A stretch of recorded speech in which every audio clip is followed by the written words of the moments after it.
Congressman Sandro Marcos humakbang na para ipagtanggol ang amang si Pangulong Bongbong Marcos at mga future na biktima ng ano. Halika, atin itong pag-usapan mga kaibigan. Sandro humakbang na. Hindi lahat ng laban ay nakikita sa kalsada. Minsan, nasa screen na natin. May mga balitang dumadaan lang sa newsfeed mo, pero may iilan na parang hindi mo pwedeng palampasin. Isa na rito ang balitang hindi mo akalain na may mas malalim palang tinatamaan. Una, simpleng headline lang. Sandro files Anti-False and Harmful Online Act. Parang normal lang, parang isa lang sa mga panukalang batas na makikita mo sa tuwing magbubukas ka ng social media. Pero habang binabasa mo ito at pinapanood mo ito kaibigan, may gumigising na tanong, bakit biglang ganito ka-personal ang dating? Isang anak, isang leader, isang panata. Alam nating lahat, maraming batikos, memes at maling impormasyon ang dumadaan sa internet ngayon. Pero ibang usapan na kung mismong pamilya mo ang tinatamaan. Kaya tumakbang na si Sandro Marcos, hindi lang bilang anak ng Pangulong Bongbong Marcos, pero bilang kinatawan na dala ang boses ng mga taong sawa na sa panlilinlang online. Hindi lang para sa isa, kundi para sa lahat. Marami ang nag-aakala na ito ay laban para ipagtanggol ang kanyang ama, pero sa totoo lang, may mas malawak itong saklaw para sa lahat ng maaaring maging susunod na biktima ng false and harmful online acts. Mga ordinaryong mamamayan, estudyante, negosyante, kahit sino na pwedeng masira ang pangalan sa isang maling post o edited na larawan. At ito ang boses ng mga mamamayan, ginagawang batas na. Hindi ito basta ideya na nagmula sa iisang opisina.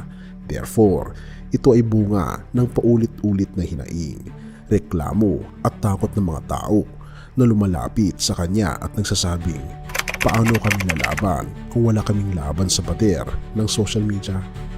At ito ang tunay na laban. Sa likod ng bawat click at share, may buhay na naapektuhan. Hindi ito basta tungkol sa censorship, pero tungkol sa pananagutan na kung may ginagawa kang paninira, dapat handa ka ring managot. Pero kailangan mong magmalasakit. Kung sa tingin mo hindi ka apektado, isipin mo ito. Isang araw pwedeng pangalan mo o ng mahal mo ang nasa trending topic, hindi dahil sa achievement, pero dahil sa isang peking balita na walang basehan. At ito ang hamon. Bakit kailangan hintayin pang may masira bago kumilos? Therefore, bago pa lumala ang ganitong uri ng digital na panlilinlang at panlilikalig, nandito ang panukalang batas na kayang magbigay ng hustisya kahit sa larangan ng social media. Ang huling salita, hindi ito simpleng laban ng mag-ama. Ito ay laban para sa integridad, para sa respeto at para sa kinabukasan ng lahat ng Pilipino sa mundo ng internet. At kung iniisip mong tapos na ang kwento dito, mali ka. Dahil ang tunay na laban ay magsisimula pa lang kapag ito'y may sa batas.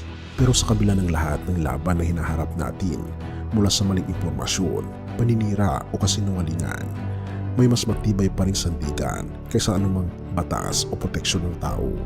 Pero kapag ang mundo ay puno ng ingay at paninirang, mas mahalaga na may matibay tayong puntahan. Therefore, alalahanin natin ang sinasabi sa Psalm 46 verse 1, God is our refuge and strength, a very present help in trouble. At sa bagong tipan, malinaw na ipinakita sa atin ng ating Panginoon Jesus ang ating kanlungan, ang tanging lugar kung saan ligtas ang ating puso at pagkatao mula sa anumang kasinungalingan ng mundo. Kung sa batas ay may proteksyon, sa ating Panginoon Jesus ay may katiyakan ng katotohanan at buhay na walang hanggan. Purihin ang ating Panginoon Diyos at tayong manalangin. Ama naming Diyos na makapangyarihan sa lahat, kami po'y lubos na nagpapasalamat sa iyo pong kabutihan sa amin. Salamat po dahil kayo po ang nagbibigay sa amin ng tunay na kaligtasan na hindi po namin makikita kahit kanino sa mundong ito. O aming Panginoon Diyos, aming itinatalaga ang aming buhay po sa inyo ngayon.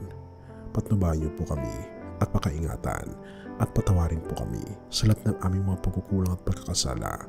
At salamat po sa pagdinig ng aming mga panalangin, sapagkat ito po ang aming samot hiling sa matamis na pangalan ng aming Panginoon Jesus. Amen.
Bago natin ipagpatuloy kaibigan, siya nga pala ang Great Controversy na isa sa mga pinaka-kontrobersyal na libro dahil tumutukoy ito sa mga propesiya sa libro ng Daniel at Revelation na nagaganap na sa panahon natin ngayon bago ang pagdating ng ating Panginoong Diyos ay pinamimigay na namin ng libre sa pamamagitan ng PDF. At ito ay nasa limited lamang na panahon kaya i-click mo sa description sa baba upang ma-avail mo kaibigan ang napaka-importanteng libro ito na magbubukas sa iyo sa mas maliwanag mong hinaharap. Purihin ang ating Panginoong Diyos at tayo magpatuloy.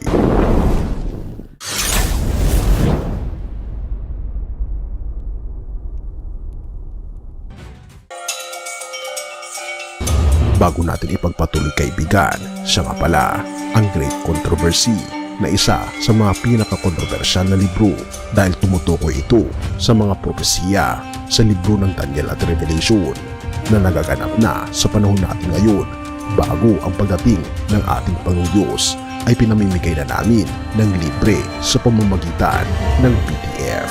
At ito ay nasa limited lamang na panahon kaya i-click mo sa description sa baba upang ma-avail mo kaibigan ang napaka-importanteng libro nito na magbubukas sa iyo sa mas maliwanag mong hinaharap.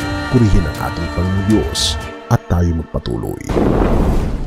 Siyang aking patnubay, siyang aking gabay, siya ang tanging Panginoon, magpakailanman.